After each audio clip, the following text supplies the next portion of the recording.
سبحان اللہ و بحمدہ سبحان اللہ العظیم سبحان اللہ و بحمدہ عدد خلقہ ورضا نفسہ وزنۃ عرشہ ومداد کلماتہ یا رب لک الحمد کما ینبغی لجلال وجہک وعظیم سلطانک اللہم آنس وحشتی فی قبری اللہم ارحمنا بالقرآن العظیم واجعلہ لنا اماما ونورا وہدا ورحمہ اللہم ذکرنی منہ ما نسیت وعلمنی منہ ما جہلت وارزقنی تلاوتہ آناء اللیل وآناء النہار وحجتا یا رب العالمین آمین۔ تمام طرح کی تعریفات اللہ رب العالمین کے لیے ہے جو اس کائنات کا خالق، مالک، رازق اور مدبر ہے۔ ہر طرح کا درود و سلام نبی مکرم صلی اللہ علیہ وسلم کی ذات اقدس و اطہر پر کہ یہ ایک دعویٰ، اس پر ہماری زندگی کی بنیاد کھڑی ہے اور ہماری آخرت کی بنیاد بھی اسی پر ہے۔ آپ کے سامنے ترجمہ پڑھا گیا ہے۔ آپ نے ایک آیت سنی ہوگی جو قرآن مجید کی عظیم ترین آیت ہے، جس کو آیت الکرسی بھی کہا جاتا ہے۔ یہ اسی کے اندر ایک دعویٰ کیا گیا ہے، لا الہ الا ہو۔ دعویٰ بڑا آسان سا ہے، جس کو آپ کلمہ بھی کہتے ہیں۔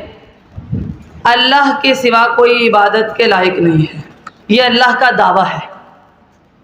دعویٰ سمجھتے ہیں کہ اللہ ہی عبادت کے لائق ہے، دعویٰ اس کو کہتے ہیں۔ سمجھ آ گئی؟ ایک ہے ہم بات کرتے ہیں، ایک ہے دعویٰ ہے۔ یہ اللہ کا دعویٰ ہے کہ اللہ کے سوا کوئی عبادت کے لائق نہیں ہے۔ اس دعوے کو لا کر اللہ تعالیٰ نے اس آیت میں اس کے لیے 12 دلائل پیش کیے ہیں کہ اگر کسی کو لگتا ہے کہ یہ دعویٰ سچا نہیں ہے تو یہ جو 12 دلائل ہیں جو اللہ کی صفات ہیں وہ کسی اور میں تلاش کر کے دکھائے۔ دعوے کا مطلب کیا ہے کہ اللہ تعالیٰ نے فیصلہ کیا ہے، لا الہ الا ہو۔ پڑھی میرے ساتھ، لا الہ الا ہو، کہ اللہ کے سوا کوئی عبادت کے لائق نہیں ہے۔ آپ یہ کلمہ بھی پڑھتے ہیں، لا الہ الا اللہ محمد الرسول اللہ۔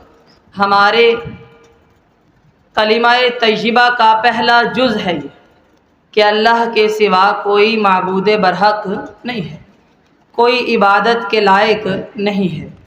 اچھا جی، یہ ایک دعویٰ ہے، ایک فیصلہ ہے کہ اللہ ہی معبود برحق ہے، اور اس دعوے کے لیے اللہ تعالیٰ نے اس آیت کریمہ میں 12 دلائل پیش کیے ہیں۔ دعویٰ کیا ہے؟ لا الہ الا ہو، کہ اس کے سوا کوئی معبود نہیں، اس کے سوا کوئی عبادت کے لائق نہیں ہے۔ اور آپ گنتے چلے جائیے گا، اس کے جو دلائل ہیں ایک کر کے ان کا جائزہ لیں گے۔ لا الہ الا ہو، دعویٰ یہ ہے کہ اللہ کے سوا کوئی عبادت کے لائق نہیں ہے۔ اس کی پہلی دلیل کیا ہے؟ پہلی دلیل ہے آیت الکرسی کا آغاز، لفظ اللہ، اس کی پہلی دلیل ہے۔ اس سے تو آپ واقف ہوں گے نا کہ ہمارا رب کون ہے جی؟ اللہ ہمارا رب ہے۔ اللہ رب تعالیٰ کا ذاتی نام ہے، یہ کسی بندے کا نہیں ہو سکتا۔ رب تعالیٰ کا ذاتی نام ہے اللہ،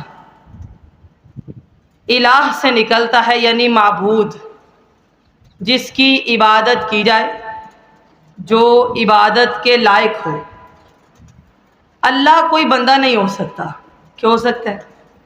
لفظ اللہ جب آپ بولتے ہیں تو ذہن میں کیا آتا ہے؟ رب تعالیٰ آتے ہیں۔ کوئی بندہ اللہ نہیں ہو سکتا، اور اس کے دلائل اللہ تعالیٰ نے قرآن مجید میں ذکر بھی کیے ہیں۔ اللہ تعالیٰ فرماتے ہیں قل لمن الارض ومن فیہا ان کنتم تعلمون، اے نبی مکرم صلی اللہ علیہ وسلم آپ کہہ دیجئے یہ زمین اور زمین میں جتنی مخلوق ہے یہ کس کی ہے اگر تمہیں پتہ ہو۔ سیقولون للہ، تو کافر بھی کہیں گے یہ سب کچھ کس کا ہے؟ اللہ۔ قل افلا تذکرون، پھر آپ کہہ دیجئے کیا تم نصیحت حاصل نہیں کرتے؟ لفظ اللہ بڑا معروف ہے، یہ کسی بندے کا نام نہیں ہے، یہ رب تعالیٰ کا ذاتی نام ہے۔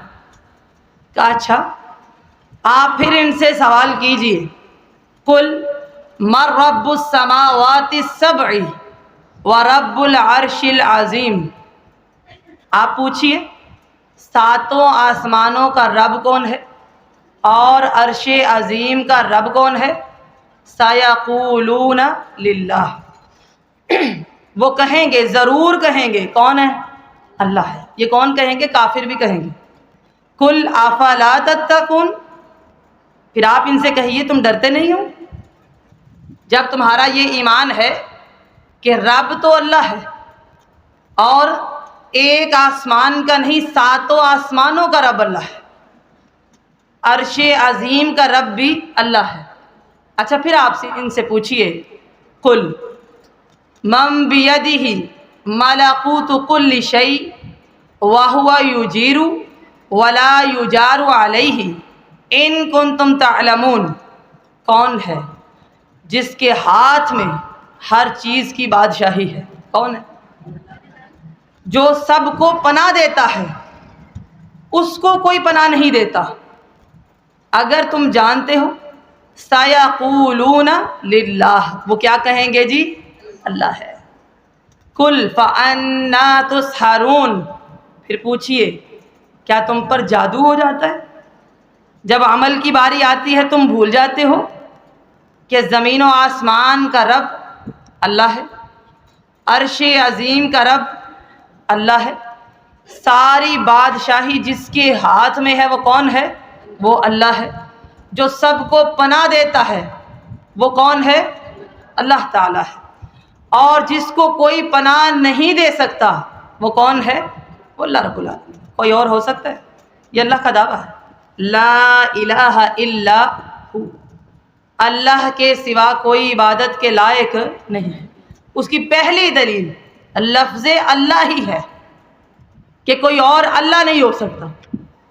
اچھا، اسی طرح اللہ تعالیٰ قرآن مجید میں فرماتے ہیں امن خلق السماوات والارض وانزل لکم من السماء ماء، بتاؤ ذرا کون ہے جس نے زمین و آسمان کو پیدا کیا ہے؟ جی فی ستۃ ایام، 6 دنوں میں بس۔ کون ہے؟ کسی اور نے پیدا کی ہے؟ اچھا یہ بتاؤ آسمان سے بارش نازل ہوتی ہے، کون اتارتا ہے؟ اللہ تعالیٰ۔ اور صرف اتارتا نہیں ہے، فَأَنبَتْنَا بِهِ حَدَائِقَ ذَاتَ بَہْجَةٍ، جب پانی اتارتا ہے پھر فصلیں بھی وہی اگاتا ہے، لکڑی سے پھل دیتا ہے۔ بتائیے نا، درخت ایک لکڑی ہی ہے، آم آتا ہے یا نہیں؟ پھل آتے ہیں یا نہیں؟ کہا یہ رونقیں کون لگاتا ہے؟ وہ نہ لگائے، تم میں یہ قدرت نہیں کہ تم ایک پودا بھی اگا سکو۔ اِلٰہٌ مع اللہ، کیا اللہ کے برابر کوئی الہ ہو سکتا ہے؟ نہیں۔ اس کے باوجود تم شرک کرتے ہو۔ اچھا پھر اللہ تعالیٰ فرماتے ہیں، یہ لفظ اللہ کی بات ہو رہی ہے، امن جعل الارض قرارا، کون ہے جس نے اس زمین کو ٹھہرایا ہوا ہے؟ کون ہے؟ اللہ۔ اور وجعل خلالها انہارا، زمینوں کو پھاڑ کر اس میں نہریں چلانے والا کون ہے؟ اللہ ہے۔ اور یہاں تک مکمل نہیں، وَجَعَلَ لَهَا رَوَاسِيَ، زمین پر یہ مضبوط پہاڑ کس نے گاڑے ہیں؟ اللہ نے۔ کوئی بندہ لگا سکتا ہے؟ جی آپ کو اس کے ساتھ کوئی رسیاں نظر آتی ہیں پہاڑوں کے ساتھ؟ نہیں۔ وَجَعَلَ بَيْنَ الْبَحْرَيْنِ حَاجِزًا، دو سمندر چلتے ہیں لیکن آپس میں ملتے نہیں ہیں، درمیان میں کوئی دیوار نہیں ہے، وہ آڑ کس نے بنائی ہے؟ اِلٰہٌ مع اللہ، بتاؤ اللہ کے ساتھ کوئی ہے معبود؟ بل اکثرہم لا یعلمون، اس کے باوجود تم میں سے اکثریت جانتی نہیں ہے۔ اور پھر بڑی ہی معروف قرآن مجید کی آیت ہے، اللہ تعالیٰ فرماتے ہیں امن یجیب المضطر اذا دعاہ، اللہ اکبر کبیرہ، بتاؤ جب کوئی لاچار بے بس، جب اس کو کوئی سہارا نظر نہیں آتا، وہ جب اللہ کو پکارتا ہے، بتاؤ اللہ کے علاوہ کون جواب دیتا ہے؟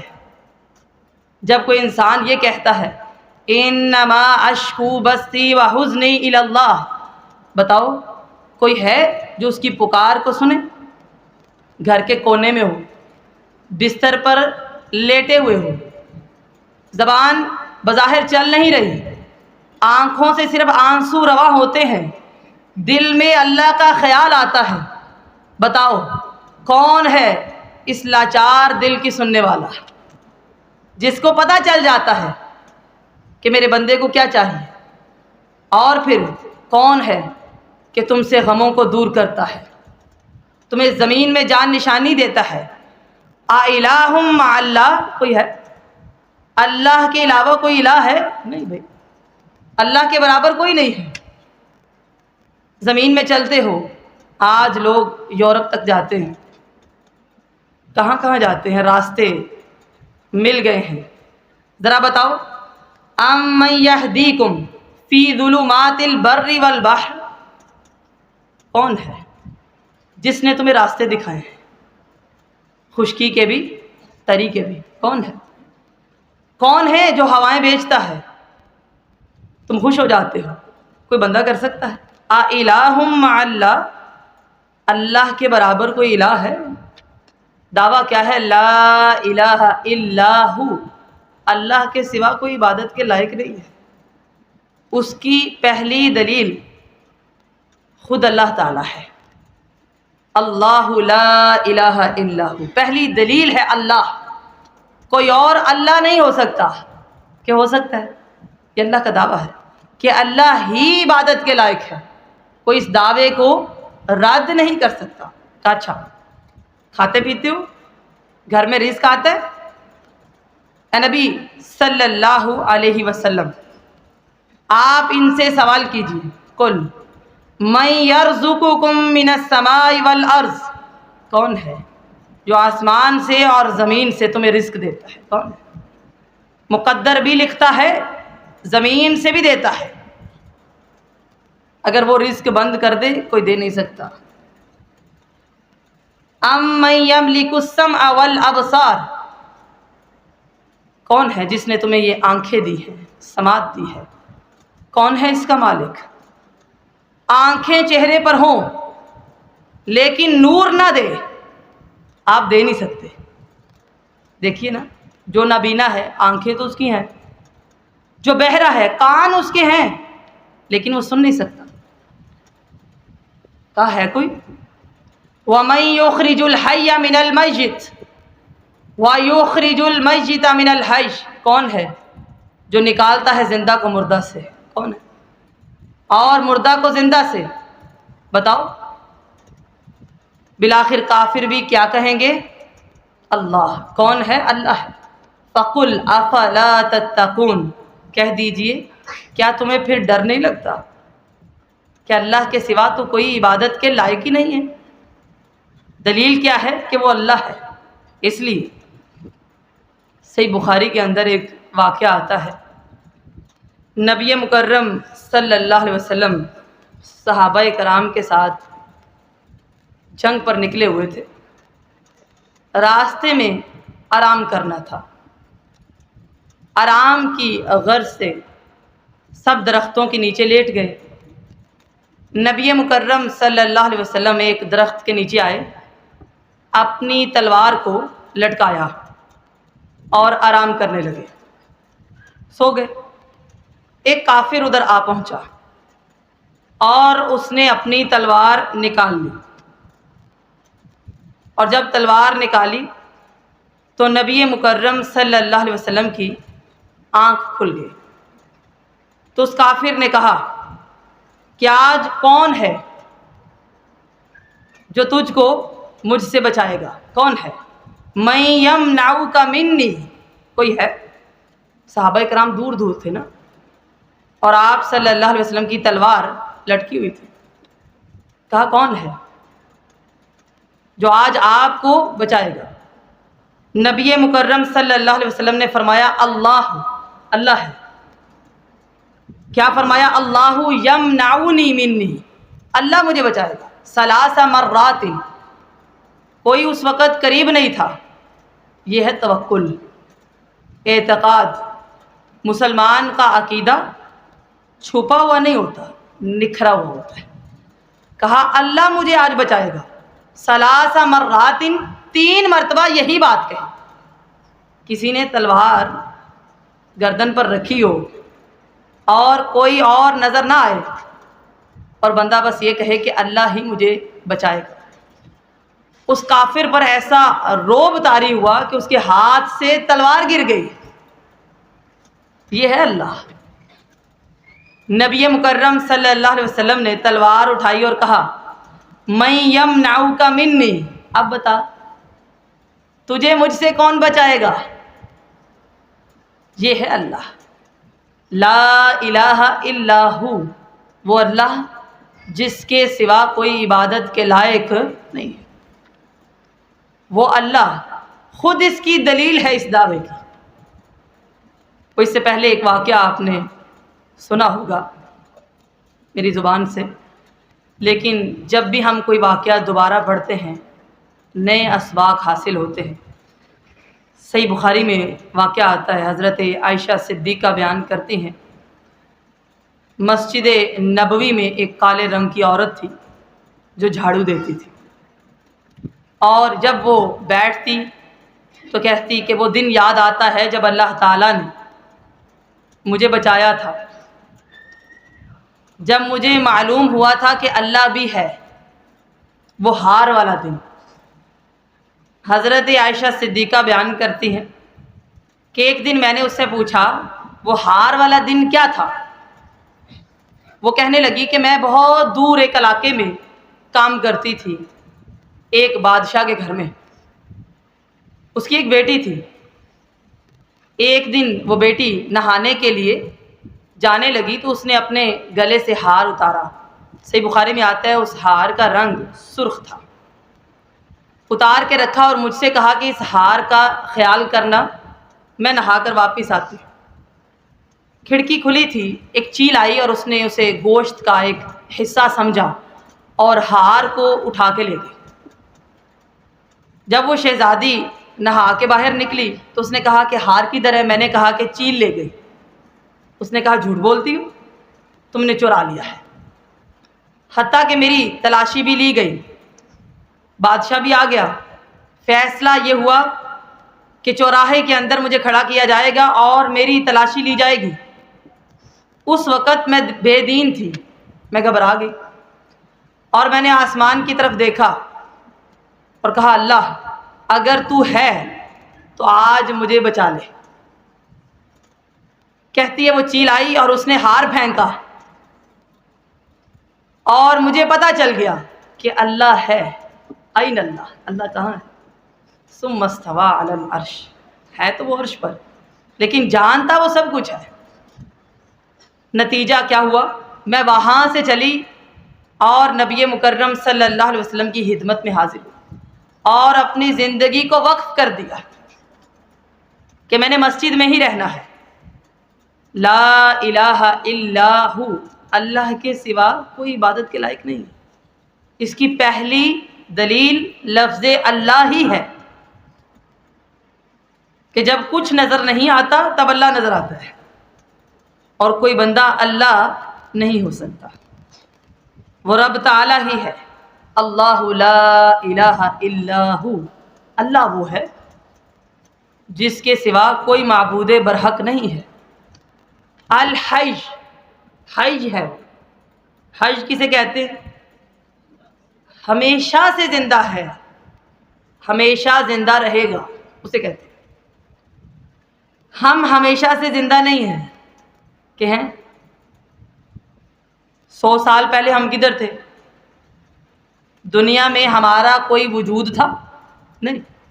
حی کسے کہتے ہیں؟ جو ہمیشہ سے زندہ ہو. اللہ لا الہ الا هو الحی القیوم، صرف اللہ حی ہے اور قیوم ہے. ہم تو پہلے مردہ تھے، ہمارا تو کوئی وجود نہ تھا، اللہ نے ہمیں زندہ کیا. هل اتی علی الانسان حین من الدہر لم یکن شیئا مذکورا. انسان پر ایک پوری صدی، ایک پورا زمانہ ایسا گزرا ہے جب وہ قابل ذکر چیز ہی نہیں تھا، اس کا کوئی نام ہی نہیں تھا، خاندان بھی نہیں تھا. پھر اللہ نے اس کا خاندان بنایا، اس کا وجود بنایا، اس کا جسم بنایا، اس کو نام دیا، زبان دی، بولنے کی قوت سے نوازا، چلنے کی طاقت دی. اب جب وہ بڑا ہوا تو اسے ایسا لگا کہ شاید میں ہمیشہ سے ہوں. نہیں، الحی وہ ہمیشہ سے ہے. جب کچھ نہیں تھا تب بھی وہ تھا، جب کچھ نہ ہوگا تب بھی وہی ہوگا. الحی میں 3 معنی آتے ہیں. ایک وہ ہمیشہ سے زندہ ہے، دوسرا ہمیشہ زندہ رہے گا، تیسرا وہ زندہ کرتا بھی ہے، زندگیاں وہ دیتا ہے. ہم میں سے کوئی انسان کسی کو زندگی نہیں دے سکتا. کتنا ہی آپ کا پیارا ہے نا، وقت آ جائے اس کا، آپ اس کو 10 منٹ مزید لے کر دے سکتے ہیں؟ بتائیے کہ یہ کوئی وصیت کر لے؟ جب وقت آ جائے گا ایک گھڑی نہ آگے ہے نہ پیچھے ہے، ٹائم مکمل، اسی سیکنڈ پر، اسی منٹ پر مکمل ہو جائے گا. آپ ایک لمحہ بھی آگے پیچھے نہیں کر سکتے، لیکن وہ قادر ہے. کتنا قادر ہے؟ وَتُخْرِجُ الْحَيَّ مِنَ الْمَيِّتِ، وہ تو زندہ کو مردہ سے نکال لیتا ہے. وَتُخْرِجُ الْمَيِّتَ مِنَ الْحَيِّ، اور مردہ کو زندہ سے نکال لیتا ہے. یہ اس کی قدرت ہے. زندگیاں وہ دیتا ہے، مارتا بھی وہی ہے، موت بھی اسی کے ہاتھ میں ہے. ہم اپنی مرضی سے کچھ نہیں کر سکتے. لہذا اگر حی وہ ہے تو پھر جھکنا بھی اسی کے آگے چاہیے. ان اللہ فالق الحب والنوا، بے شک اللہ کی ذات وہ ذات ہے جو دانے کو پھاڑتا ہے، گٹھلی کو وہ پھاڑتا ہے. یہ پودے بنتے ہیں، کیسے بنتے ہیں؟ ایک بیج ہے، ایک دانہ آپ ڈالتے ہیں، اللہ اس کو پھاڑتا ہے. پھل دیکھیے مختلف اقسام کے ہیں. وہ قادر اتنا ہے کہ زندہ کو مردہ سے اور مردہ کو زندہ سے نکال لیتا ہے. ذالکم اللہ، یہ ہے اللہ. فَأَنَّا تُؤْفَكُونَ، کہاں سے تم پھیرے جاتے ہو؟ پھر بھی تمہیں سمجھ نہیں آتا؟ کوئی اور یہ کام نہیں کر سکتا. اللہ لا الہ الا ہو، اللہ وہ ہے جس کے سوا عبادت کے لائق کوئی نہیں. اور الحی ہے، ہمیشہ سے زندہ ہے، ہمیشہ رہے گا. اس کے لیے موت نہیں ہے. وہ موت دیتا ہے لیکن اس کو کبھی بھی موت نہیں آئے. لہذا جو ہمیشہ سے زندہ ہے اور ہمیشہ رہے گا، وَتَوَكَّلْ عَلَى الْحَيِّ الَّذِي لَا يَمُوتُ، اس ہمیشہ زندہ رہنے والے پر توکل کرو جس کو کبھی موت نہیں آئے گی. جب یاد کرنا ہے وَسَبِّحْ بِحَمْدِهِ، یاد بھی اسی کو کرو. تسبیح بیان کرنی ہے اسی کی کرو. اس کی قدرت دیکھیے نا، اس کو موت نہیں آ سکتی. دنیا میں جتنے لوگ آئے ہیں، جتنی مخلوقات ہیں، ہر ایک نے ختم تو ہونا ہے، آج نہیں تو کل صحیح. هو الحی لا الہ الا ہو، وہ ہے حی جس کے سوا کوئی معبود نہیں، فادعوہ لہٰذا اسی کو پکارا کرو، مخلصین لہ الدین خالص ہو کر۔ ایک مومن کا دین نکھرا ہوا ہوتا ہے، متذبذب نہیں ہوتا، اور جب اللہ تعالیٰ اس کو یہ سمجھ دے دے توحید کی، پھر وہ کہے الحمدللہ رب العالمین، اللہ تیرا شکر ہے تو نے یہ عطا کیا ہے۔ جس کے اندر یہ کلمہ مضبوط ہے، راسخ ہے، اسے جہنم کی آگ نہیں چھو سکتی۔ اللہ لا الہ الا هو الحی القیوم، اللہ حی ہے اور قیوم بھی ہے۔ اس کی مثال صحیح بخاری کے اندر آتا ہے، کائنات میں سب سے عظیم ہستی نبی مکرم صلی اللہ علیہ وسلم کی ہے، فخر دو عالم ہے، سرور کائنات ہیں، تمام انبیاء سے افضل ہیں، دو جہانوں کے سردار ہیں، جہانوں کے لیے رحمت ہیں، اللہ کے حبیب ہیں۔ ایسے ہی قیامت تک خاتم النبیین ہیں، نبی مکرم صلی اللہ علیہ وسلم کے جان نثار صحابہ کرام آپ صلی اللہ علیہ وسلم سے بہت محبت کرتے تھے۔ شاید ہی ہم کسی اپنے رشتے سے ایسی محبت کرتے ہوں جتنی صحابہ کرام نبی مکرم سے صلی اللہ علیہ وسلم۔ ساتھ بولا کرے نا اللہ کے بندو، کتنی مرتبہ نام آتا ہے، آپ تو بولتے ہی نہیں ہیں، بخل نہیں کرتے اس معاملے میں۔ جتنی صحابہ کرام محبت کرتے تھے، کائنات میں کوئی اور اتنی محبت کر نہیں سکتا، کوئی صحابی نہیں آ سکتا، نہ اس کے برابر کا ایمان لا سکتا ہے۔ آپ صلی اللہ علیہ وسلم جب بیمار ہو گئے، تھوڑے سے ایام کے لیے امامت حضرت ابوبکر صدیق کے سپرد کر دی۔ صحابہ کرام بار بار آتے تھے، آرام میں خلل نہ آئے یہ بھی فکر تھی کہ معلوم کر لیں کہ نبی مکرم صلی اللہ علیہ وسلم کی طبیعت کچھ بہتر ہے کہ نہیں۔ کبھی آپ نے صحیح بخاری کھولی ہو اور یہ واقعہ پڑھا ہو، کسی کی بھی وفات اس قدر غم نہیں دے سکتی جتنا امت کے لیے نبی مکرم صلی اللہ علیہ وسلم کا جانا ایک غم ہے، دنیا سے چلے جانا۔ آپ صلی اللہ علیہ وسلم بیمار ہو گئے اور بار بار غشی طاری ہونے لگی، یعنی بے ہوش ہو جاتے، جب اٹھنے کی کوشش کرتے غشی طاری ہو جاتی، پھر دوبارہ اٹھنے کی کوشش کرتے، 3 مرتبہ ایسا ہوا کہ غشی طاری ہو جاتی اور ماتھے پر ٹھنڈے پسینے آنے لگے، یعنی بیماری جب بڑھ گئی۔ یہ بالکل آخری ایام تھے، اور نبی مکرم صلی اللہ علیہ وسلم نے اپنے پیٹ میں وہ درد محسوس کیا، ایک یہودی عورت نے جو زہر دیا تھا کھانے میں اس کا، لہٰذا اللہ تعالیٰ ان یہودیوں پر لعنت کرے کہ یہ لعنت کے ہی مستحق ہیں۔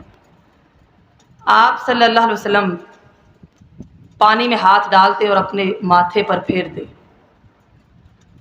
وہ وقت بڑا ہی مشکل تھا، مسواک کو بار بار دیکھتے کیونکہ مسواک بہت پسند تھی، لہٰذا آخری وقت میں مسواک بھی کروائی گئی۔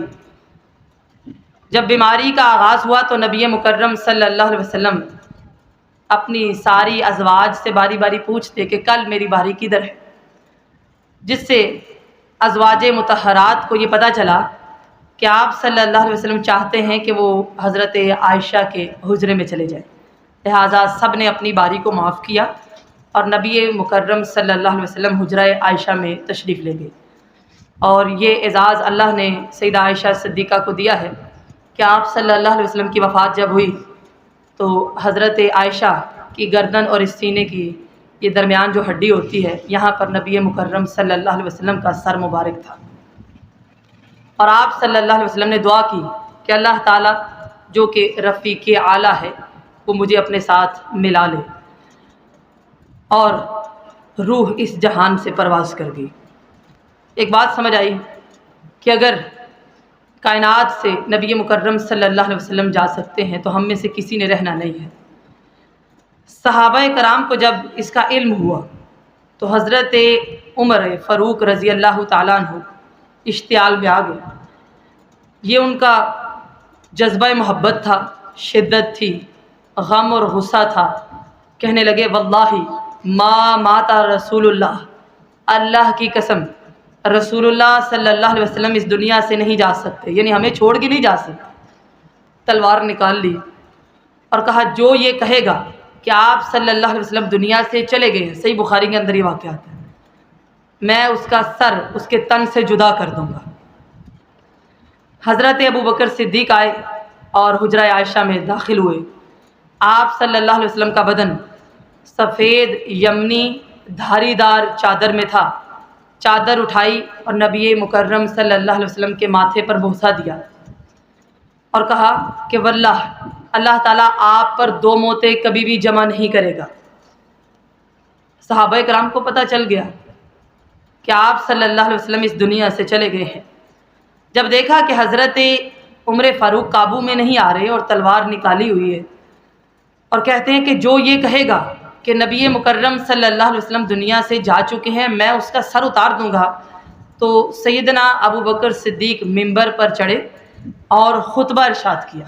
صحیح بخاری کھولیے گا اور پڑھیے گا، اور خطبے میں کہا من کان یعبد محمدا فإن محمدا قد مات، جو محمد صلی اللہ علیہ وسلم کی عبادت کرتا تھا وہ یہ جان لے کہ نبی مکرم صلی اللہ علیہ وسلم اس دنیا سے جا چکے ہیں۔ ومن کان یعبد اللہ، اور جو اللہ کی عبادت کرتا تھا فإن اللہ حی لا یموت، وہ جان لے کہ اللہ حی ہے، اسے موت نہیں آتی۔ صحابہ کرام کہتے ہیں جب ہم نے یہ خطبہ سنا تو ایسا لگا کہ اس سے پہلے کبھی ہم نے یہ بات سمجھی نہیں تھی۔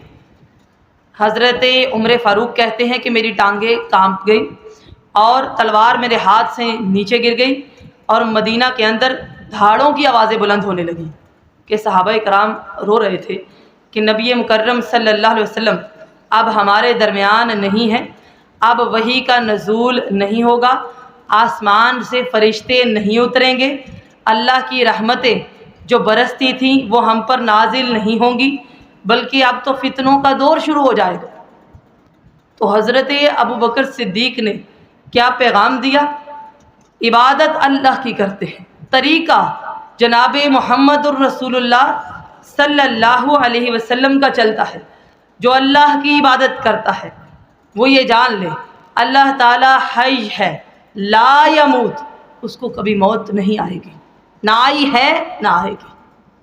اللہ لا الہ الا ہو، اللہ ہے جس کے سوا کوئی عبادت کے لائق نہیں ہے۔ الحی، ہمیشہ سے زندہ ہے، ہمیشہ رہے گا، اور القیوم بھی ہے، حی بھی ہے قیوم بھی ہے، لہذا جو ہمیشہ سے حی ہے وَعَنَتِ الْوُجُوهُ لِلْحَيِّ الْقَيُّومِ، اپنے چہروں کو جھکانا ہے تو اس کے سامنے جھکاؤ، جو حی ہے اور قیوم ہے۔ قیوم کسے کہتے ہیں؟ قائم ہے، ہمیشہ سے قائم ہے اور قائم رہے گا، قوام بھی ہے، قائم رکھنے والا بھی وہ ہے۔ ہمارے اندر یہ طاقت نہیں ہے کہ اللہ اگر ہمیں قائم نہ رکھے ہم قائم نہیں رہ سکتے۔ مثلا آپ دیکھیے کوئی انسان بیمار ہو جاتا ہے، ہم بیت الخلاء میں جاتے ہیں، کبھی ہم نے اللہ کا شکر نہیں ادا کیا۔ جب اللہ تعالیٰ قائم نہ رکھنا چاہے پیشاب اور پخانہ بند ہو جاتا ہے، بتائیے کوئی اس کا حل کر سکتا ہے؟ ہم کھاتے ہیں، کبھی اللہ کا اس طرح شکر نہیں ادا کرتے۔ اگر اللہ چاہے یہ منہ ہے لیکن حلق سے کچھ نیچے نہیں اترے گا، ہمیں اختیار دیے ہیں لیکن عارضی ہیں۔ ہم سوتے ہیں، اللہ چاہے ہمیں نیند نہ آئے، دنیا بھر سے آپ دوائی لیں آپ کو نیند نہیں آئے گی، ایسا ہی ہے نا؟ ہم تو اللہ کے اذن کے بغیر اپنے 2 قدموں پر چل نہیں سکتے، قائم نہیں رہ سکتے، بول نہیں سکتے، بیٹھ نہیں سکتے، لیٹ نہیں سکتے، سن نہیں سکتے، دیکھ نہیں سکتے، کوئی نیکی نہیں کر سکتے۔ وما توفیقی الا باللہ، اللہ توفیق دیتا ہے۔ اور وہ اتنا بڑا رب ہے کہ ساری کائنات کو اس نے قائم رکھا ہوا ہے۔ سورج کبھی آپ نے دیکھا ہے؟ اس زمین سے کس قدر بڑا ہے۔ آسمان دیکھیے، آسمان پر اڑتے ہوئے پرندے دیکھیں، کبھی کبھی آپ نے دیکھا ہے کہ وہ اڑتے ہوتے ہیں اور پر بھی نہیں مارتے، اسٹل ہوتے ہیں۔ کون ان کو تھامتا ہے؟ اللہ۔ کون اڑاتا ہے؟ اللہ۔ کوئی پلر آپ کو نظر آتا ہے؟ کوئی دراڑ، کوئی شگاف دکھتا ہے؟ نہیں۔ اس زمین کو ٹھہراتا ہے۔ آسمان ہے، 7 آسمانوں کو اس نے قابو میں رکھا ہے، ایک ایک تخلیق قابو میں ہے۔ پہاڑ دیکھیے، ذرا سی زمین ہل جائے ہم کھڑے نہیں رہ سکتے، قائم رکھنے والا بھی وہی ہے۔ آپ سورہ ملک پڑھتے ہیں، اولم یروا الی الطیر فوقہم صافات ویقبضن ما یمسکہن الا الرحمن۔ کیا آپ نے دیکھا نہیں؟ پرندے جب اڑتے ہیں کبھی پر پھیلا لیتے ہیں، کبھی سمیٹ لیتے ہیں، کون ہے جو ان کو تھامے سوائے رحمان کے؟ وہ ہے تھامنے والا۔ آسمان بھی اس نے تھامے ہیں، زمین بھی تھامی ہے، ہمیں بھی قائم رکھا ہے جب تک وہ چاہے۔ ایسے ہی نا؟ اور جب وہ نہ چاہے انسان کہیں بھی گر جاتا ہے۔ وہ قائم ہے، قائم رکھنے والا ہے، ہمیشہ سے قائم ہے اور ہمیشہ رہے گا۔ دعا پڑھتے ہیں نا، استغفر اللہ الذی لا الہ الا هو الحی القیوم واتوب الیہ۔ ہم اللہ سے معافی مانگتے ہیں جس کے سوا کوئی عبادت کے لائق نہیں، حی ہے، قیوم ہے۔ ہم اس کی طرف رجوع کرتے ہیں، ہمیشہ کی بادشاہی اسی کے لیے ہے۔ اللہ لا الہ الا ہو، پہلی دلیل لفظ اللہ، دوسری الحی، تیسری القیوم۔ آگے چلتے ہیں، چوتھی لا تأخذہ سنۃ ولا نوم، نہ اس کو اونگ آتی ہے نہ نیند آتی ہے۔ نیند کیا ہے؟ سونا۔ اونگنا کیا ہے؟ نیند سے پہلے آپ کو جھٹکے لگتے ہیں، انسان سو جائے اس کو نہیں پتا اس کا ہاتھ کدھر ہے۔ نبی مکرم صلی اللہ علیہ وسلم نے فرمایا، جب بھی کوئی بندہ سو کے اٹھتا ہے اسے چاہیے کہ وہ اپنے ہاتھوں کو 3 مرتبہ دھوئے۔ اسے نہیں پتا کہ اس کے ہاتھوں نے رات کہاں گزاری ہے، کدھر ہاتھ لگے ہیں، کوئی پتہ نہیں ہوتا۔ ایسے ہی ہے نا، کوئی سو جائے اسے پتہ نہیں چلتا کیا ہو رہا ہے۔ اللہ تعالیٰ کو نیند نہیں آتی، نیند سے پاک ہے۔ انسان اس کو سولی پہ بھی نیند آ جاتی ہے۔ کوئی غم پہنچے، آپ نے کہا کہ میں نے سونا نہیں، کتنے دن نہیں سوئیں گے؟ 1 دن 2 دن؟ آپ تجربہ کیجئے، کوئی بندہ یہ دعویٰ کرتا ہے کہ جی 40 دن تک میں نہیں سویا یا مجھے نیند نہیں آتی، اس کا دعویٰ ہے نا۔ آپ اس کو صرف کھڑا کر دیجئے، رات کو 2 برتن پکڑا دیں، بس وہ ٹکرا جائیں گے۔ نیند نہیں تو اونگ ضرور آتی ہے، اور جب اونگ بھی آتی ہے تو ہمیں بھول جاتا ہے ہم نے کیا کہا تھا، کیا سنا تھا۔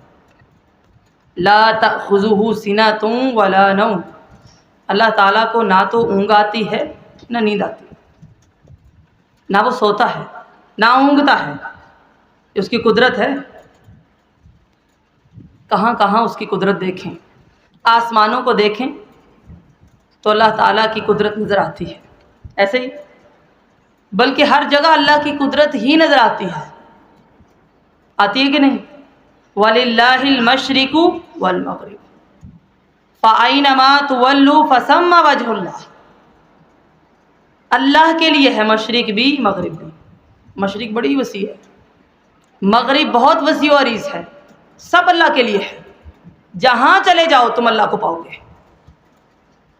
کوئی جگہ ایسی نہیں جہاں اللہ کا اذن نہیں چلتا، اس کی قدرت نہیں ہے. رب المشرقین و رب المغربین، مشرقوں کا رب ہے. مشرق ایک نہیں ہوتی سمت، بہت وسیع ہوتی ہے، بہت وسیع. آپ جس طرف رخ کرتے ہیں قبلہ کی طرف، ضروری نہیں کہ سیم وہیں پر بیت اللہ ہو، وہ ساری سمت ہے، بڑی وسیع ہوتی ہے. جتنی زمین ہے، کہا جہاں بھی چلے جاؤ تم اللہ کو پاؤ گے. پہاڑوں کی چوٹیاں آپ دیکھتے ہیں، قدرت اللہ کی نظر آتی ہے کہ نہیں؟ دیکھیے نا اس کی ایک شیپ کون تراشتا ہے؟ ہم نے کوئی مزدور لگائے تھے؟ نہیں. جنگلات میں چلے جائیں، طرح طرح کی مخلوقات ہیں، درخت ہیں، کوئی مالی نہیں ہوتا ادھر، اللہ کی قدرت نظر آتی ہے. سمندروں کو آپ دیکھتے ہیں، سمندر کی موج اٹھتی ہے، کس کی قدرت ہے؟ اللہ کی. جب وہ تھم جاتا ہے اللہ کی قدرت ہے، جب اٹھتا ہے اللہ کی قدرت ہے. اس موج میں پانی آتا ہے، بلکہ پانی کا ایک بلبلہ، اس کا بننا بھی اللہ کی قدرت ہے. کیا آپ بناتے ہیں؟ اللہ کی قدرت.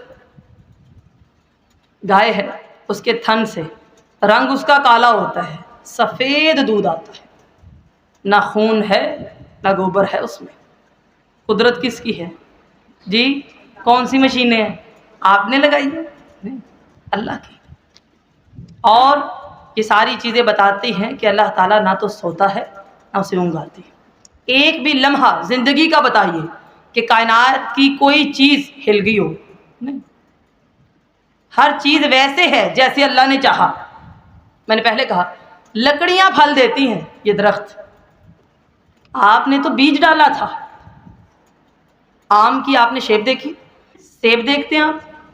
امرود دیکھے ہیں آپ نے؟ جامن دیکھے ہیں آپ نے؟ ذرا آپ ان کے ٹیسٹ دیکھیے، رنگت دیکھیے. اور پھر انار تو میں کہتی ہوں اللہ کی قدرت کا شاہکار ہے. آپ نے کیسے جوڑا ہوگا، کیسے پیک کیا ہوگا؟ کون ہے؟ یہ ہے اللہ. کبھی آپ کو لگا ہو کہ جی اس سال انار کی پیکنگ صحیح نہیں تھی؟ انسانوں کی فیکٹریوں میں تو ایسے ہوتا ہے. اس دفعہ تو آم کی شیپ بگڑ گئی ہے، بتائیے. کیلا تربوز بن گیا، بتائیے ذرا. کبھی کچھ بدلا؟ کھاتے ہم سب ہیں، لیکن کبھی اللہ کے انعامات کا تذکرہ نہیں کیا. وہ کر کے دکھاتا ہے. ہر چیز میں کیسا ڈسپلن ہے کہ لگتا ہے کہ وہ سوتا نہیں ہے، اس کو اونگ نہیں آتی. دن چڑھتا ہے، کبھی آپ صبح اٹھے ہوں کہ لیں جی آج تو سورج ہی نہیں نکلا، آج تو رات ہے. کبھی ایسا ہوا جب سے ہم نے ہوش سنبھالا؟ یا آپ نے کبھی سنا ہو بھئی باتیں نہیں کرنی آپ؟ اللہ تعالیٰ نے جس کی جیسی ڈیوٹی لگائی ہے وہ کر رہا ہے، اس کے کن کا کمال ہے. لیکن لا تأخذہ سنۃ ولا نوم، وہ اونگتا بھی نہیں ہے. اس کے باوجود جب ہم اسے پکارتے ہیں تو ہمیں یقین نہیں ہوتا. بندے کیا مدد کریں گے ہماری؟ وہ تو سو جاتے ہیں، بیمار ہو جاتے ہیں، پریشان ہو جاتے ہیں. اور اس سے بڑی بات دیکھیے، لہو ما فی السماوات وما فی الارض، بادشاہ بھی وہی ہے، زمین و آسمان کی بادشاہی اس کے لیے. وہ ایک گو والا واقعہ اس سے پہلے بھی میں نے آپ کو سنایا تھا.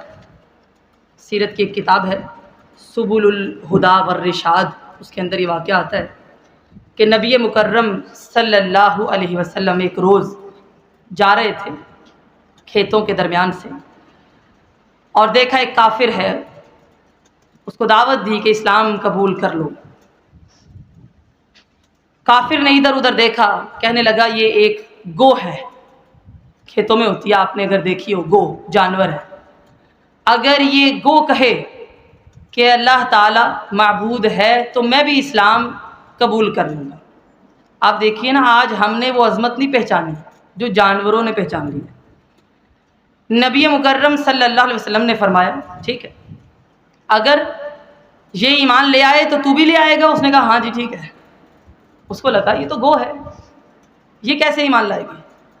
آپ صلی اللہ علیہ وسلم نے اپنا رخ اس گو کی طرف کیا اور کہا یا زبو، زب کہتے ہیں عربی میں، اے گو.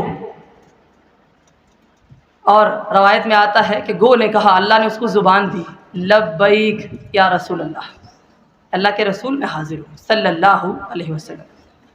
کہا من تعبد، اس کو ذرا بتا تو کس کی عبادت کرتی ہے۔ آج ہمارے اندر یہ عقیدہ ذرا بھی مضبوط نہیں، نہ ہماری نسلوں میں ہے۔ یہ گو ہے، ایک جانور ہے، کہتی ہے میں کس کی عبادت کرتی ہوں، الذی فی السماء عرشہ، اس کی عبادت کرتی ہوں جس کا عرش آسمانوں میں ہے، وفی الارض سلطانہ، ساری زمین میں جس کی بادشاہی ہے اس کی عبادت کرتی ہوں، وفی البحر سبیلہ، اور جو سمندر میں راستے بناتا ہے میں اس کی عبادت کرتی ہوں۔ یہ کون ہے؟ ایک جانور ہے۔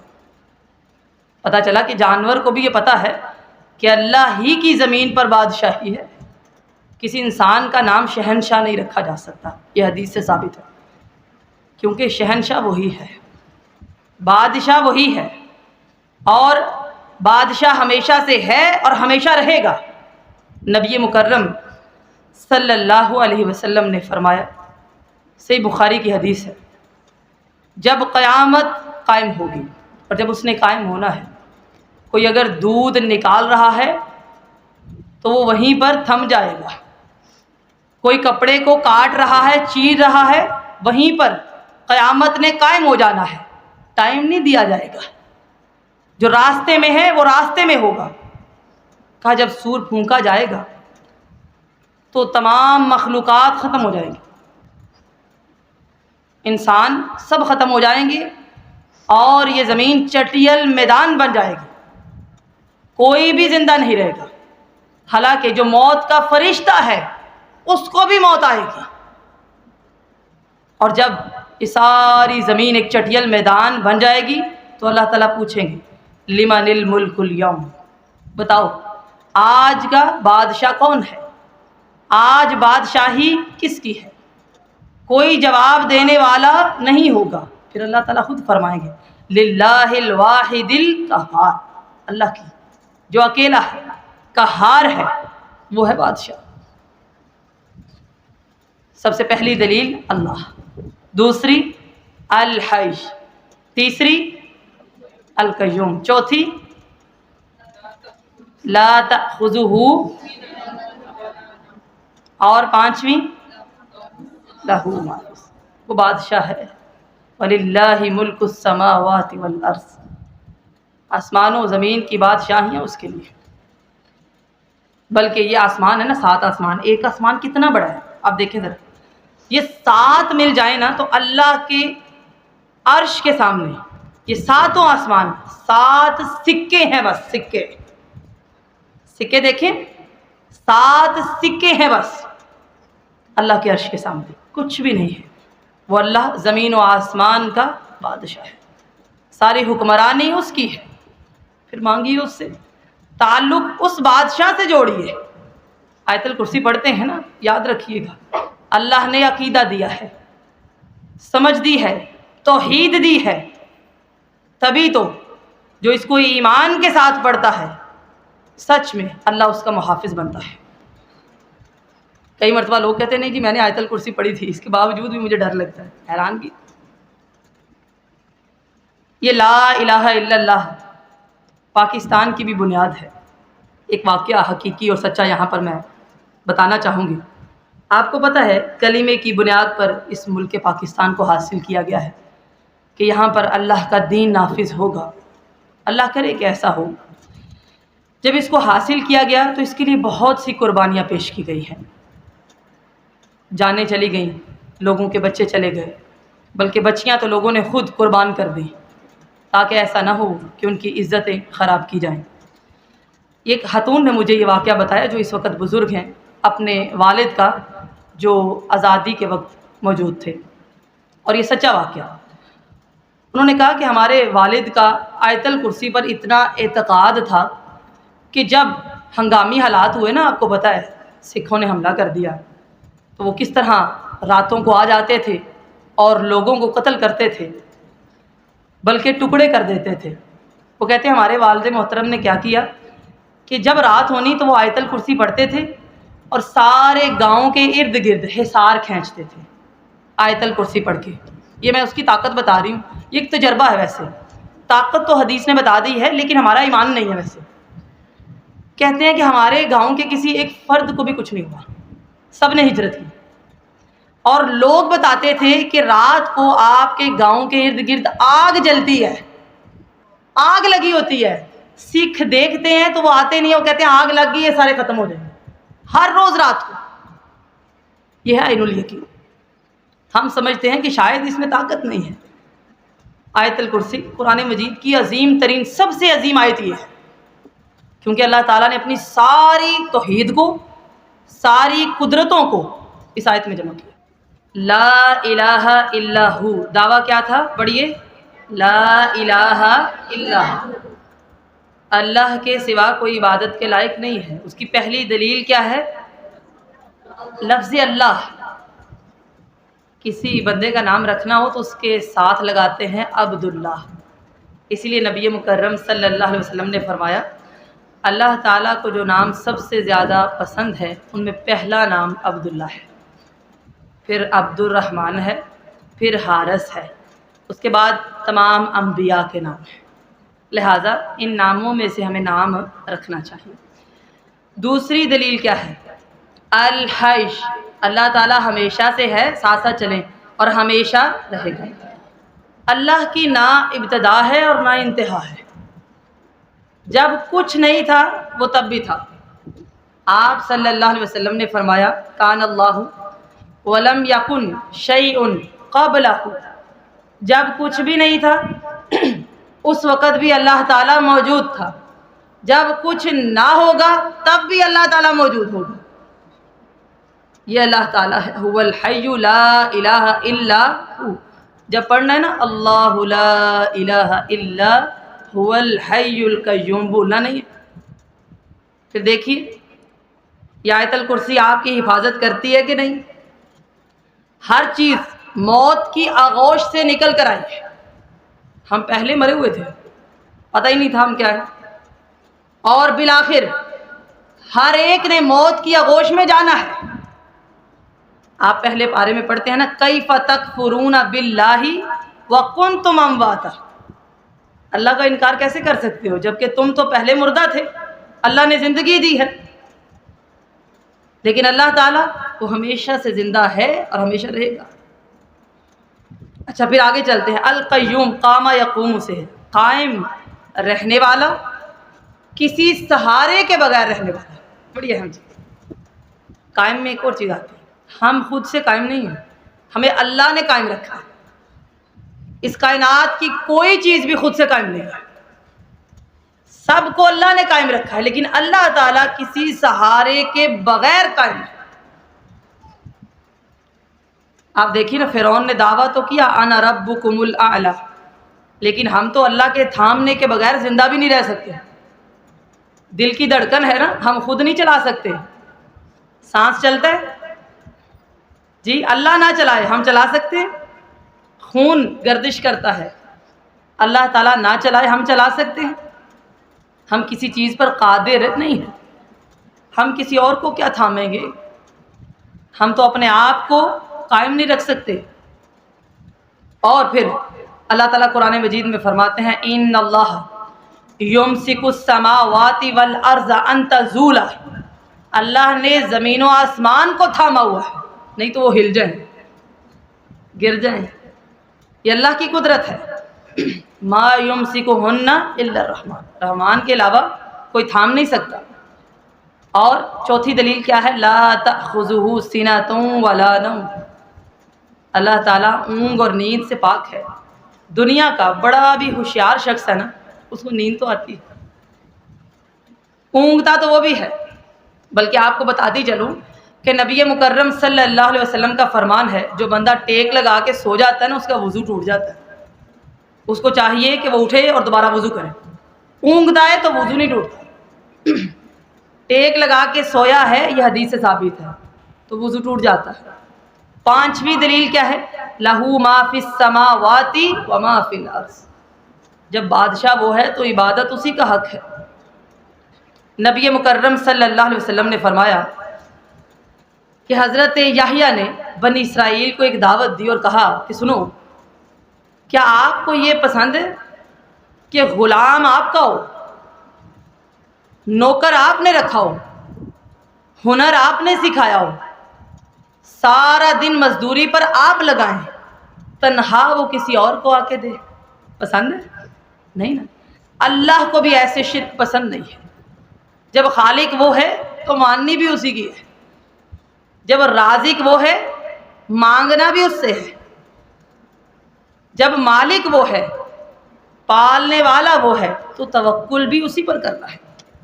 اور سن لیجئے، کائنات میں کوئی کتنا بھی نیک ہو، قیامت کا دن ہوگا، الا آتی الرحمن عبدا، سارے اللہ کے سامنے غلام بن کے حاضر ہوں گے، فرشتے بھی۔ کوئی اس دن جرت نہ کرے گا کہ اللہ کے سامنے کلام کر سکے، سارے اللہ کے غلام ہیں۔ نمبر 6 پہ، من ذا الذی یشفع عندہ الا باذنہ، کون ہے جو اس کے پاس اس کی اجازت کے بغیر سفارش کر کے دکھا دے؟ سفارش کریں گے نبی مکرم صلی اللہ علیہ وسلم، سفارش کریں گے، حافظ قرآن بھی کرے گا، شہداء بھی کریں گے، علماء بھی کریں گے۔ ہم یہ جو نیک مجالس میں بیٹھتے ہیں، ایک دوسرے کو دیکھتے ہیں، نیک ساتھی سفارش کریں گے، لیکن جس کو اللہ اجازت دے گا، اللہ کے حکم کے بغیر نہیں۔ اللہ اجازت نہ دے تو سفارش کوئی نہیں کر سکتا۔ ولا یشفعون الا لمن ارتضی، فرشتے بھی سفارش نہیں کر سکیں گے مگر جس پر اللہ راضی ہو۔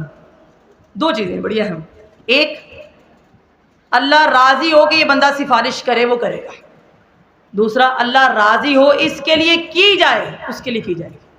یہ بڑی اہم چیز ہے۔ ہم چاہتے ہیں نا کہ ہمیں قیامت کے دن نبی مکرم صلی اللہ علیہ وسلم کی شفاعت نصیب ہو۔ دو چیزیں، ایک اللہ جس کو چاہے گا اجازت دے گا، اور جس کے لیے چاہے گا اس کے لیے اجازت دے گا۔ یہ دو چیزیں ہیں، یہ نہیں بھولنی آپ۔ صحیح بخاری میں آتا ہے، نبی مکرم صلی اللہ علیہ وسلم نے فرمایا، قیامت کا دن اس قدر سخت ہوگا، 50,000 سال کا ایک دن ہے۔ اللہ اکبر کبیرہ۔ سب سے پہلے جب لوگ حشر میں جمع ہوں گے، گرمی اتنی ہوگی، آپ دیکھیے آج کی گرمی انسان سے برداشت نہیں ہوتی، سمجھ نہیں آتا کہ ہم کیا کریں۔ وہاں تو سورج بالکل سر کے اوپر آ جائے گا، اس وقت لوگ گھبرا اٹھیں گے اور یہ سوچیں گے کہ بس حساب شروع ہو جائے، چاہے جنت میں جائیں یا جہنم، یہاں سے تو ہماری جان چھوٹے۔ سب سے پہلے آدم علیہ السلام کے پاس جائیں گے کہ آپ ہماری سفارش کریں۔ وہ کہیں گے میں نے سفارش نہیں کر رہی کیونکہ مجھ سے ایک غلطی ہوئی تھی، میں نے وہ پھل کھایا تھا درخت کا، میں نے نہیں کر رہی۔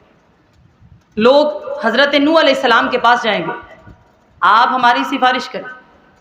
وہ کہیں گے نہیں، میں نے اپنے کافر بیٹے کے لیے بخشش کی دعا کر دی تھی، مجھ سے غلطی ہوئی تھی، میں نے نہیں جانا اللہ کے سامنے۔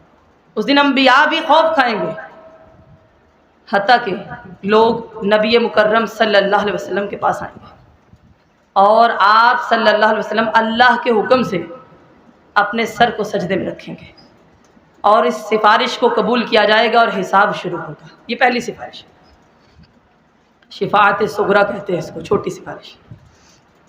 پتہ چلا کہ سفارش اللہ تعالیٰ کی اذن سے ہوگی۔ آپ قرآن مجید میں جگہ جگہ پڑھتے ہیں، لیس لہم من دونہ ولی ولا شفیع۔ قیامت کے دن یہ ایسا دن ہے کہ کوئی دوست، کوئی سفارشی نہیں ہوگا سوائے جس کے لیے اللہ چاہے اور جس کو اللہ چاہے۔ یہ ہے، یہ پہلی سفارش ہے، حساب شروع ہو جائے گی اور آپ صلی اللہ علیہ وسلم سجدے کی حالت میں رہیں گے جب تک اللہ چاہے گا۔ سورہ سجدہ میں آپ پڑھتے ہوں گے رات کو سونے سے پہلے، اللہ تعالیٰ فرماتے ہیں، اللہ الذی خلق السماوات والارض وما بینہما فی 6 ایام ثم استوی علی العرش۔ اللہ وہ ہے جس نے زمینوں کو، آسمانوں کو پیدا کیا ہے۔ اللہ وہ ہے جو کچھ زمین آسمان کے درمیان ہے، ان سب کو بھی اللہ نے پیدا کیا۔ کتنے دنوں میں جی؟ 6 دن۔ چاہتا تو ایک لمحے میں بھی کر سکتا تھا، یہ اس کی مرضی کہ اس نے 6 دنوں میں کیا ہے۔ ثم استوى علی العرش، پھر وہ خود کہاں ہے؟ عرش پر۔ ما لکم من دونہ من ولی ولا شفیع، اللہ سے بچانے کے لیے قیامت کے دن کوئی دوست، کوئی سفارشی نہ ملے گا۔ افلا تتذکرون، کیا تم نصیحت حاصل نہیں کرتے؟ اگر آپ یہ سمجھیں نا کہ اللہ سے کوئی ہمیں بچا لے گا، بھئی ایسا نہیں ہو سکتا، سوائے جس کے لیے اللہ تعالیٰ حکم دے دے وہ، بس۔ یہ پہلی سفارش ہے جو نبی مکرم صلی اللہ علیہ وسلم کریں گے۔ اور دوسری کیا ہے؟ جس وقت وہ لوگ جو مسلمان ہیں، مومن تھے، توحید پرست بھی تھے، لیکن ان سے گناہ ہو جاتے ہیں، ان کو سزا کے لیے آگ میں ڈالا جائے گا، آپ صلی اللہ علیہ وسلم سفارش کریں گے کہ ان کے دل میں ایمان ہے، لہٰذا ان کو نکالا جائے۔ تو نبی مکرم صلی اللہ علیہ وسلم کی اس سفارش کو قبول کیا جائے۔ پتہ چلا کہ سفارش ہوگی لیکن اللہ کے اذن کے ساتھ ہوگا، اپنی مرضی کے ساتھ نہیں۔ یہ چھٹا پوائنٹ تھا آپ کا۔ آگے چلتے ہیں۔ یعلم ما بین ایدیہم وما خلفہم، یہ 7واں نقطہ ہے۔ کیا معنی ہے اس کا؟ جی، جو کچھ لوگوں کے سامنے ہے، جو کچھ پیچھے ہے، سب کچھ اللہ جانتا ہے۔ جو ظاہر ہے، جو باطن ہے، جو ظاہر کرتے ہیں، جو چھپاتے ہیں، سب اللہ کو معلوم ہے۔ اس سے کچھ بھی چھپا ہوا نہیں ہے، بلکہ وہ تو غیب جانتا ہے۔ اس کا ایک معنی یہ بھی ہو سکتا ہے اللہ تعالیٰ ماضی بھی جانتا ہے، حال بھی جانتا ہے، اور آنے والا مستقبل بھی اللہ جانتا ہے کیا ہونے والا ہے۔ بلکہ قل اللہ اعلم بما لبثوا له غیب السماوات والارض، اے نبی مکرم صلی اللہ علیہ وسلم آپ کہہ دیجئے اللہ خوب جانتا ہے جتنی دیر آپ نے زمین میں ٹھہرنا ہے۔ کوئی ماں کے پیٹ میں کتنا وقت ٹھہرتا ہے، کتنا ٹھہرے گا، یہ اللہ جانتا ہے۔ ہم زمین پر آئے، زندگی کتنی ہے اللہ جانتا ہے۔ ہمیں نہیں پتا بھی کہ اگلے سال ہم ہوں گے یا نہیں، اگلے 10 سال تک ہم ہوں گے یا نہیں، لیکن اللہ کو پتہ ہے، کیونکہ اس کے پاس تو غیب کے خزانے ہیں۔ جہاں تک ہماری سوچ نہیں جاتی وہ علم ہے اس کے پاس۔ کسی کو کہتے ہیں الذین یؤمنون بالغیب، ہم غیب پر ایمان رکھتے ہیں، بن دیکھے ایمان لاتے ہیں۔ اللہ تعالیٰ فرماتے ہیں قل لا یعلم من فی السماوات والارض الغیب الا اللہ، کہہ دیجئے زمین و آسمان میں اللہ کے سوا غیب کوئی نہیں جانتا۔ وما یشعرون ایان یبعثون، جو مر جاتا ہے اسے یہ بھی نہیں پتا کہ اس نے دوبارہ کب اٹھائے جانا ہے۔ ہمیں پتہ ہے قیامت کب آئے گی؟ نہیں۔ یہ سارا علم کس کے پاس ہے؟ اللہ کے پاس۔ صبح شام کے اذکار کرتے ہیں آپ لوگ؟ جی، ایک دعا پڑھتے ہیں، کون سی بلا؟ اللہم انی اسألک العفو والعافیۃ فی الدنیا والآخرہ۔ آپ نے قصہ آدم پڑھا ہوگا۔ اللہ تعالیٰ نے آدم علیہ السلام کو جب بنایا تو فرشتوں نے کیا کہا کہ اللہ آپ ایک ایسا انسان بنا رہے ہیں جو تو فساد کرے گا۔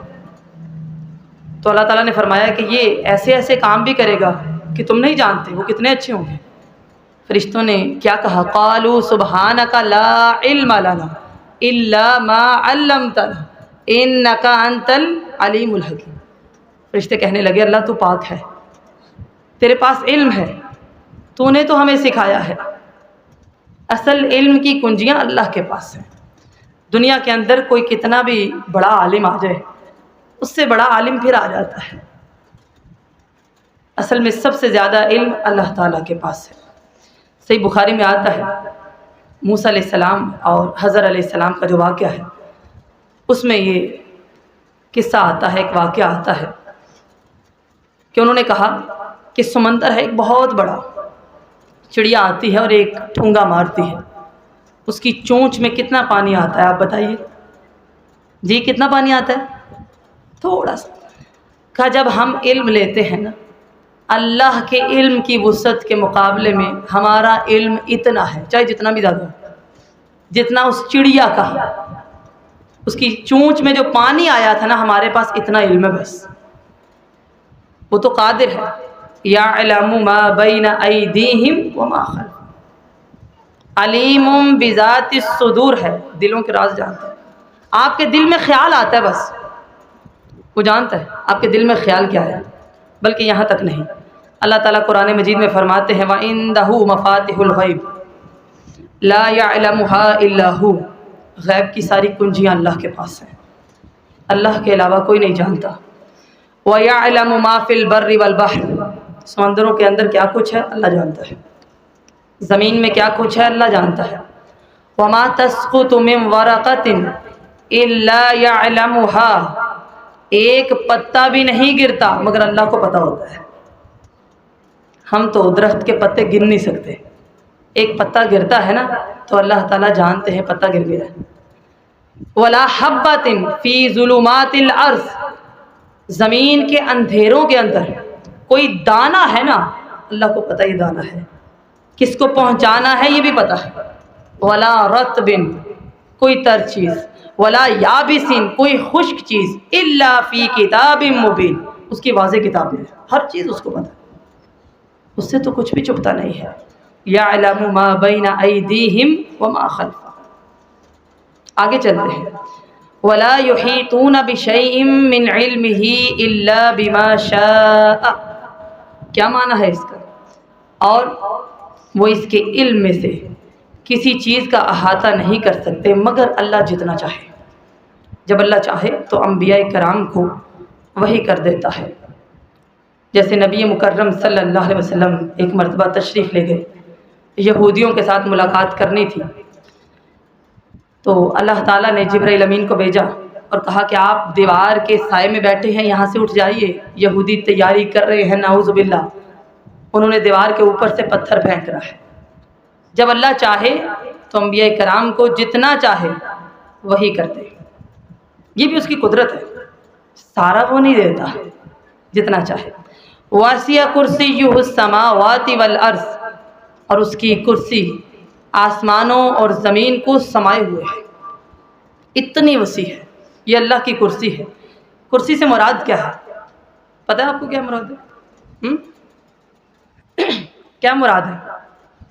دو قدم رکھنے کی جگہ، اللہ تعالیٰ کے قدم رکھنے کی جگہ مراد ہے، یہ ہے اللہ کی کرسی۔ بعض لوگ کہتے ہیں نہیں یہ سلطنت ہے، بادشاہت ہے، نہیں بھائی، اللہ کی کرسی سے مراد کیا ہے؟ اللہ تعالیٰ کے دو قدم رکھنے کی جگہ۔ ہم نے تو اللہ کی عظمت کو پہچانا ہی نہیں، حالانکہ انسانوں کے علاوہ تمام مخلوقات اللہ کی عظمت کو پہچانتی ہیں۔ ابن مسعود کہتے ہیں کہ نبی مکرم صلی اللہ علیہ وسلم ایک روز منبر پر تشریف فرما تھے اور آپ نے یہ آیت تلاوت کی وما قدر اللہ حق قدر، کہ ان لوگوں نے اللہ کی قدر نہیں کی جیسے حق تھا کہ قدر کی جاتی۔ ابن مسعود کہتے ہیں منبر کانپنے لگا، منبر کانپنے لگا۔ خلاصہ یہ ہے کہ ہم نے تو اللہ کی عظمت کو پہچانا ہی نہیں، کبھی سن کے ہم کانپے نہیں ہیں کہ اللہ کی اتنی قدرت ہے۔ کبھی ہم کانپ جائیں جب اذان ہوتی ہے اللہ اکبر اللہ اکبر، اللہ سب سے بڑا ہے، انسان کانپ جائے کہ میں نے اللہ کے دربار میں آنا ہے، یہ اللہ کی پکار ہے، نہیں نہ کانپے۔ کہتے منبر کانپنے لگا، ساتوں آسمان ہیں، ساتوں زمینیں ہیں، یہ اللہ کی کرسی کے مقابلے میں صرف سکے ہیں۔ اور کرسی سن لیجئے ذرا، کرسی اللہ کے عرش کے مقابلے میں کیا ہے؟ جیسے صحرا وہ بہت بڑا، آپ رنگ اتارے اور اس میں پھینک دیں، صحرا میں نظر آئے گی؟ جی، اللہ کی جو کرسی ہے وہ عرش کے مقابلے میں بالکل ایسے ہے جیسے صحرا میں پھینکا ہوا ایک چھلا، اور اللہ کی کرسی کے سامنے یہ ساتوں آسمان، یہ ساتوں زمینیں ایسے ہیں جیسے آپ کے ہاتھ میں لیا وہ سکہ۔ پھر ہم کیا ہیں؟ ہم تو کچھ بھی نہیں ہے، یہ اللہ کی عظمت ہے۔ وَاسِعَ كُرْسِيُّهُ السَّمَاوَاتِ وَالْأَرْضِ، اس کی کرسی آسمانوں اور زمین کو سمائے ہوئے۔ اور پھر اگلا نقطہ کیا ہے؟ وَلَا يَؤُودُهُ حِفْظُهُمَا، طاقت دیکھیے اس کی۔ ہم بڑے مضبوط اعصاب کے مالک ہیں، لیکن صبح کو کام شروع کرتے ہیں، رات کو تھک جاتے ہیں۔ اللہ تعالیٰ حفاظت کرتا ہے زمین و آسمان کی، اس کے درمیان جو کچھ ہے اس کو یہ حفاظت کبھی بھی تھکاتی نہیں ہے، وہ تھکا ہوا نہیں ہے کہ آپ سوچیں کہ آج نہ مانگوں، شاید اللہ تعالیٰ نہ دے۔ وَهُوَ الْعَلِيُّ الْعَظِيمُ، العلی سب سے بلند ہے، العظیم سب سے بڑا ہے۔ اللہ کے تقدس کو پہچانی ہے۔ اچھا پولیس والا کو دیکھا آپ نے، کتنا قد ہوتا ہے ان کا؟ جی کتنا ہو جاتا ہے؟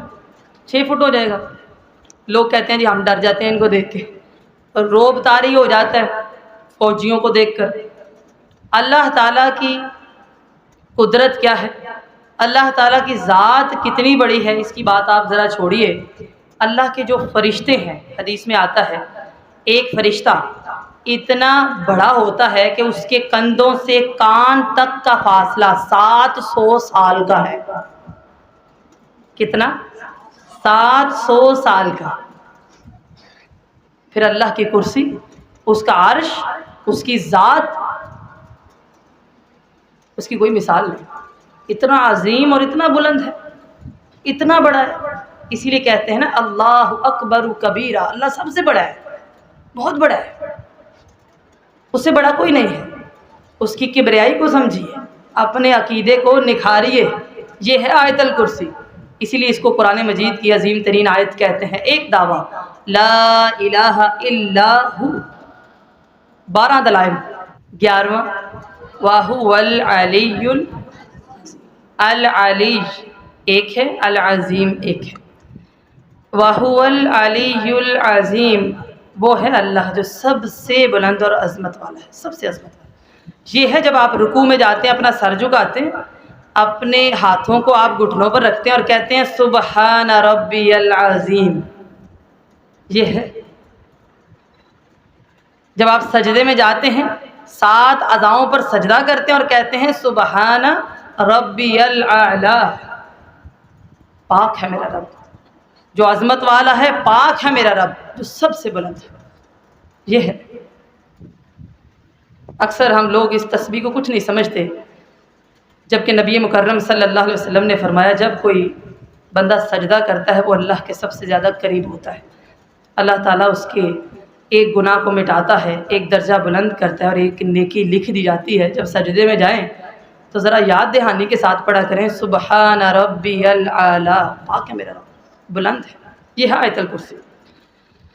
ابی بن کعب کہتے ہیں کہ نبی مکرم صلی اللہ علیہ وسلم نے فرمایا اے ابو منذر، کیا تم جانتے ہو کہ تمہارے پاس اللہ کی کتاب میں سے کون سی آیت ہے جو سب سے بڑی ہے؟ وہ کہتے ہیں میں نے کہا کہ اللہ اور اس کے رسول بہتر جانتے ہیں۔ صحابہ کرام کا یہ عمل ہوتا تھا کہ چاہے ان کو پتہ بھی ہوتا تو پہلا جواب کیا دیتے؟ اللہ اور اس کا رسول بہتر جانتے ہیں، ہم کامل نہیں ہیں۔ نبی مکرم صلی اللہ علیہ وسلم نے فرمایا بتاؤ تمہارے پاس ایسی کون سی آیت ہے جو اللہ کی کتاب میں سے سب سے بڑی ہے، یعنی سب سے عظیم ترین آیت ہے؟ تو میں نے کہا اللہ لا الہ الا هو الحی القیوم۔ تو آپ صلی اللہ علیہ وسلم نے میرے سینے پر ہاتھ مارا اور کہا اے ابو منذر تمہیں یہ علم مبارک ہو۔ لہٰذا یہ اللہ نے ہمیں مبارک علم سے نوازا ہے، یہ آیت الکرسی معمولی چیز نہیں۔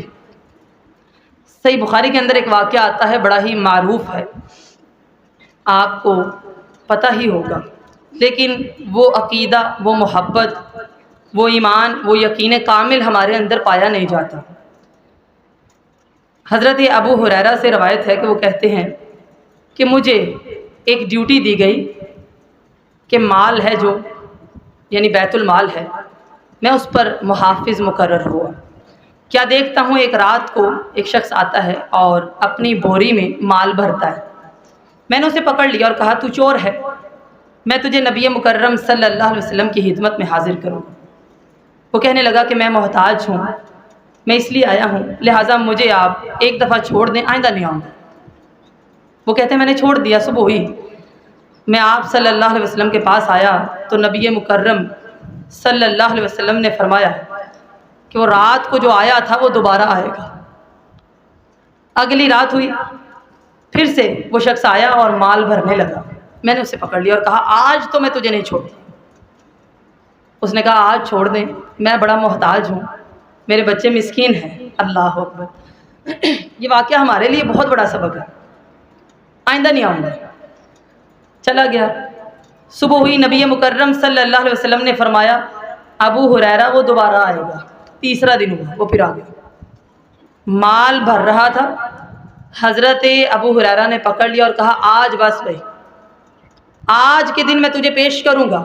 کہنے لگا مجھے چھوڑ دیجئے، میں ایک چیز ایسی بتا کے جاتا ہوں کہ وہ حقیقی اور سچی۔ وہ کیا ہے کہ جو بندہ آیت الکرسی پڑھے گا شیطان اس کے قریب نہیں آ سکتا، یہ اس چور نے بتایا۔ صبح ہوئی، حضرت ابو ہریرہ نے سارا قصہ نبی مکرم صلی اللہ علیہ وسلم کو بیان کیا تو آپ صلی اللہ علیہ وسلم نے فرمایا کہ وہ خود تو جھوٹا ہے لیکن سچ کہہ کر گیا ہے، اور وہ خود شیطان تھا جس نے یہ کہا کہ جب کوئی آیت الکرسی پڑھتا ہے تو شیطان اس کے قریب نہیں آ سکتا۔ اب ذرا حساب لگائیے، اس قدر یہ عظیم آیت ہے، ایک دعویٰ اور 12 دلائل ہیں اس میں، ہماری نیتوں کو درست کرتی ہے، اخلاص پیدا کرتی ہے، عقیدہ راسخ کرتی ہے، یقین اور اعتماد اور توکل پیدا کرتی ہے۔ اسی لیے نبی مکرم صلی اللہ علیہ وسلم نے سکھایا صبح شام کے اذکار میں آپ نے آیت الکرسی پڑھنی ہے، فجر کے بعد، عصر کے بعد، رات کو سونے سے پہلے کبھی بھی نہ چھوڑیں۔ ہم میں سے ہر بندہ جانتا ہے لیکن مستقل کرتے نہیں، ہم بھول گئے ہیں، جب یاد آیا تب کر لیں۔ رات کو سونے سے پہلے آیت الکرسی کو پڑھنا ہے اور اپنے ہاتھوں پر پھونک مارنی ہے اور اپنے جسم پر پھیرنا ہے جہاں تک ہاتھ جاتا ہے، یہ حصار ہے۔ بہت مشکل آ جاتی ہے آیت الکرسی پڑھ کر حصار کھینچ دیں۔ ہر نماز یعنی فرض نماز کے بعد پڑھنا سکھایا گیا ہے۔ نبی مکرم صلی اللہ علیہ وسلم نے فرمایا جو شخص فرض نماز کے بعد آیت الکرسی پڑھتا ہے جنت میں داخلے میں سوائے موت کے اسے کوئی چیز روک نہیں سکتی، مرے گا اور جنت میں جائے گا بشرطے کہ اس کا عقیدہ ہو اس آیت الکرسی پر۔ یہ ہے قرآن مجید کی سب سے عظیم ترین آیت جس کا ایک ہی دعویٰ ہے، اس دعوے کو سمجھنا ہے آپ نے، لا الہ الا ہو، اللہ اس کے سوا عبادت کے لائق کوئی نہیں۔ اور ایک آخری میں واقعہ پیش کرنا چاہوں گی، تمام انبیاء نے اسی کی دعوت دی ہے، زندگیاں اس پر لگائی ہیں، بلکہ میں نے پہلے کہا جب کچھ نظر نہیں آتا تب اللہ تعالیٰ نظر آتا ہے۔ پیغمبر یونس علیہ السلام اپنی قوم کو دعوت دیتے ہیں، قوم باز نہیں آتی، غصہ آ گیا، جلد بازی میں کہا اچھا ٹھیک ہے میں جا رہا ہوں۔ حالانکہ اللہ تعالیٰ جب کسی پیغمبر کو حکم دیں تو وہ بستی کو چھوڑتے ہیں، بستی کو چھوڑا اور چل پڑے۔ راستے میں اب دریا ہے، وہ سمندر ہے، کشتی میں بیٹھ گئے، طوفان آ گیا، کشتی ہلنے لگی۔ ساتھیوں نے کہا لوگ زیادہ ہیں، کشتی چھوٹی ہے، ہم سب ڈوب جائیں گے، کوڑا ڈالتے ہیں، جس کے نام نکلتا ہے وہ چھلانگ لگاتے ہیں۔ روایات سے پتہ چلتا ہے بار بار کوڑا ڈالا، حضرت یونس علیہ السلام کے نام کا کوڑا نکلا ہے، چھلانگ لگائی، اللہ تعالیٰ نے حکم دیا، ساتھ ہی مچھلی طرف اپنا منہ کھولتی ہے، یونس علیہ السلام بالکل صحیح سالم مچھلی کے پیٹ کے اندر، اندھیروں پر اندھیرے ہیں۔ ایسے ہی مچھلی کہاں گئی؟ سمندر کی تہہ میں، غم کا اندھیرا ہے، پریشانی ہے، اور پھر مچھلی کا پیٹ ہے، سمندر کی تاریکی ہے، کیا پکارتے ہیں؟ لا الہ الا انت سبحانک انی کنت من الظالمین، اللہ تیرے سوا کوئی عبادت کے لائق نہیں ہے۔ پیغمبر کا عقیدہ ہے جب کچھ نظر نہیں آ رہا، ہم تو ظالم ہیں، تو پاک ہے۔ اور جب اللہ تعالیٰ سے یہ دعا کرتے ہیں اللہ تعالیٰ حکم دیتے ہیں، مچھلی اسی طرح منہ کھولتی ہے اور باہر نکل دیتی ہے، صحیح سالم۔ لہٰذا مشکلات کا واحد حل یہ ہے۔ آج لوگ طرح طرح سے پریشان ہیں، کہتے ہیں گھروں میں جنات کا بسیرا ہے، جادو ہے، نظر کے مسائل ہیں، لڑائی جھگڑے ہیں، پریشانیاں ہیں۔ آپ صبح شام تو پڑھتے ہی ہیں، سونے سے پہلے بھی پڑھتے ہیں، نماز کے بعد بھی اگر پڑھتے ہیں اپنی زندگی میں اس وظیفے کو شامل کریں، طاق تعداد میں پڑھیں، زیادہ دفعہ 11 دفعہ پڑھ لیں، 21 دفعہ پڑھ لیں، 41 دفعہ پڑھ لیں، اس سے زیادہ مرتبہ پڑھ لیں، کثرت سے پڑھا کریں، اس کے بعد اپنے اوپر دم کریں، اپنے بچوں پر دم کریں، دیکھیے اللہ تعالیٰ آپ کو اپنی حفاظت میں رکھتا ہے یا نہیں۔ یہ ہے ایک دعویٰ، اور اللہ سے دعا کیا کریں اللہ تعالیٰ ہمیں اس دعوے پر ثابت قدم رہنے کی توفیق عطا فرمائے۔ نبی مکرم صلی اللہ علیہ وسلم نے فرمایا جس نے کلمہ طیبہ اخلاص کے ساتھ پڑھا، ساری زندگی اس پر قائم رہا، مرتے وقت اس کی زبان پر یہ کلمہ تھا، اللہ تعالیٰ اسے جنت میں داخل کرے گا۔ اور یہی کلمہ ہے قبر میں بھی اللہ تعالیٰ اس کلمے پر ہمیں ثابت قدمی عطا فرمائے۔ جب بھی آیت الکرسی پڑھنی ہے ذہن میں رکھنا ہے، یہ ایک دعویٰ ہے اور 12 دلائل ہے، ان کو بھولنا نہیں ہے۔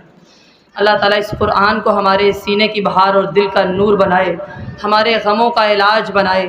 اللہ تعالیٰ اس قرآن کے ساتھ ہمارے اعمال کو مزین فرمائے، اور اللہ تعالیٰ ہمیں اس دین پر استقامت عطا فرمائے، اور اللہ تعالیٰ خاتمہ بالایمان ہمیں نصیب فرمائے۔ سبحانک اللہم و بحمدک نشہد ان لا الہ الا انت نستغفرک و نتوب الیک۔ والسلام علیکم ورحمۃ اللہ وبرکاتہ۔